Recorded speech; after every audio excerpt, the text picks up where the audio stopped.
नमस्कार, मैं हूँ शिवानी और हम देख रहे हैं एथिक्स। जो हमारे एथिक्स के क्वेश्चंस रह गए हैं तो उसको हम कंप्लीट करेंगे। मतलब कल से मैं दो दो वीडियो अपलोड करूँगी जो रह गए हमारे एथिक्स के क्वेश्चन डिस्कस करना उनमें से।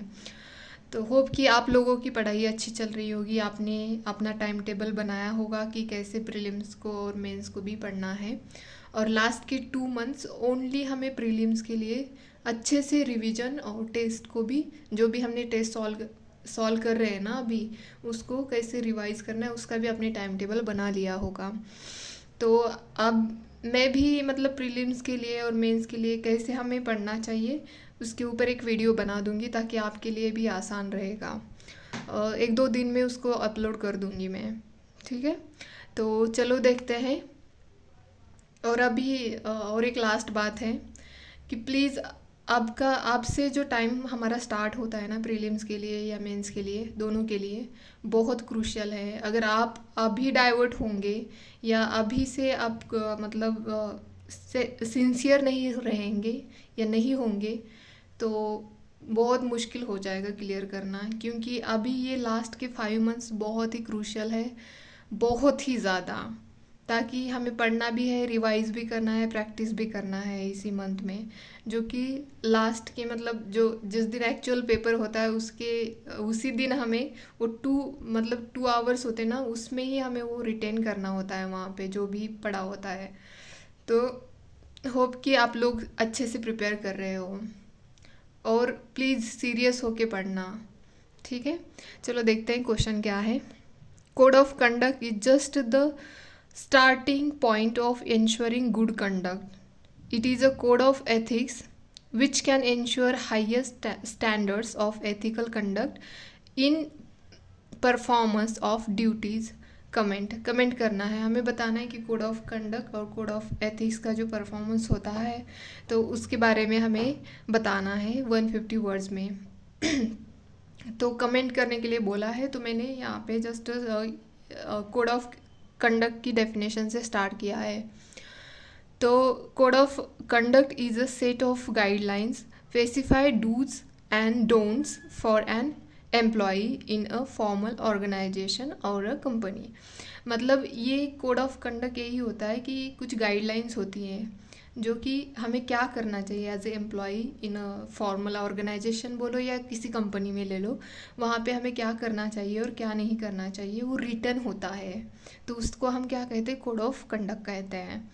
तो मैंने यहाँ पे एग्जांपल भी दिया है कि it might forbid sexual harassment, racial discrimination, ऐसे लिखा होता है कि यहाँ पे सेक्सुअल हरासमेंट नहीं चलेगी बिल्कुल भी। अगर अगर कोई करता है तो उसके अगेंस्ट कार्रवाई होगी, ऐसा क्लियरली मेंशन होता है।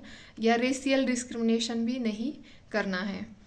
तो सेकंड है code of ethics is a set of guidelines issued by an organisation to help employee conduct their action in accordance ethical standards. Ethical जो स्टैंडर्ड्स होते हैं उसी के अकॉर्डिंग्स, मतलब जो भी एम्प्लॉय है उसको अपनी एक्शंस या मतलब एक्शंस लेनी चाहिए। इसी में उनकी हेल्प ये कोड ऑफ एथिक्स करता है। जैसे कि वैल्यूज़ होती है, कोड ऑफ एथिक्स में वैल्यूज़ होती है, वही गाइड करती है एम्प्लॉय को कि कैसे वो अपनी एक्शंस ले। तो मैंने एग्जांपल लिखा है, it might require showing respect towards women colleagues and other staff, या अदर फीमेल स्टाफ भी कह सकते हैं आप। तो उनके मतलब उनके साथ हमारा व्यवहार कैसे होना चाहिए, मतलब जो भी हमारा बिहेवियर है वो कैसे होना चाहिए जब हम एक पर्टिकुलर एनवायरनमेंट में पढ़ रहे होते हैं। जैसे कि हम लाइब्रेरी में देखते हैं कि वहाँ पे कैसे हमें बिहेव करना चाहिए, क्योंकि हम बॉयज़ एंड गर्ल्स दोनों मिलके लाइब्रेरी में बैठते हैं ना, तो कैसे बैठना चाहिए ये भी तो मतलब वहाँ का एथिक्स ही होता है ना। तो ये है। फिर मैंने यहाँ पे कंपैरेटिव इम्पोर्टेंस दोनों का कंपैरिजन किया है कि कोड ऑफ एथिक्स में क्या है और कोड ऑफ कंडक्ट में क्या है। तो code of ethics based on values and morals which guide what is right and wrong, ये कोड ऑफ एथिक्स कहता है। और कोड ऑफ कंडक्ट क्या कहता है, it is a set of rules and regulation that guide proper behaviour in specific situation. मतलब code of conduct यही कहता है कि अगर कोई सिचुएशन है उसमें तो आपको कैसे बिहेव करना चाहिए, उसके लिए कोड ऑफ कंडक्ट होता है। जैसे कि किसी सिविल सर्वेंट को ले लो कि उनको अपनी ड्यूटी के टाइम में कैसे बिहेव करना चाहिए, कैसे एक्शंस करना है, ये क्या मतलब कौन सी चीज़ गाइड करती है उनको, ये कोड ऑफ कंडक्ट तो है जो जिसके थ्रू वो अपने एक्शंस अपना बिहेवियर रखते हैं। तो सेकंड लिखा है मैंने, फोकसेस ऑन वैल्यूज़। जो कोड ऑफ एथिक्स है वो वैल्यूज़ पे ज़्यादा फोकस करता है, तो कोड ऑफ कंडक्ट जो है वो रूल्स एंड कॉम्प्लायंस के ऊपर ज़्यादा रिलाई करता है या फोकस करता है। थर्ड है, it promote transparency and accountability in administration. जो कोड ऑफ एथिक्स है वो क्या करता है, क्या प्रमोट करता है, transparency and accountability in administration. जो कोड ऑफ कंडक्ट है वो क्या प्रमोट करता है, it promotes fairness and impartiality. फिर से फोर्थ लिखा है मैंने, code of ethics wider in nature. अगर देखा जाए कोड ऑफ एथिक्स थोड़ा वाइडर है और ब्रॉड भी कह सकते हैं हम, और जो कोड ऑफ कंडक्ट है वो नैरो है, मतलब कम ही है, जैसे कि रूल्स एंड रेगुलेशंस और कंप्लायंस इतना ही लिमिटेड है, बट कोड ऑफ एथिक्स थोड़ा ज़्यादा है। तो 5 है, ensure righteous conduct in government.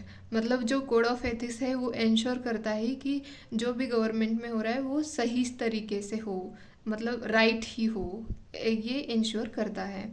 और कोड ऑफ जो कंडक्ट है, it is a legally forcible which is expected standards of behaviour in public services.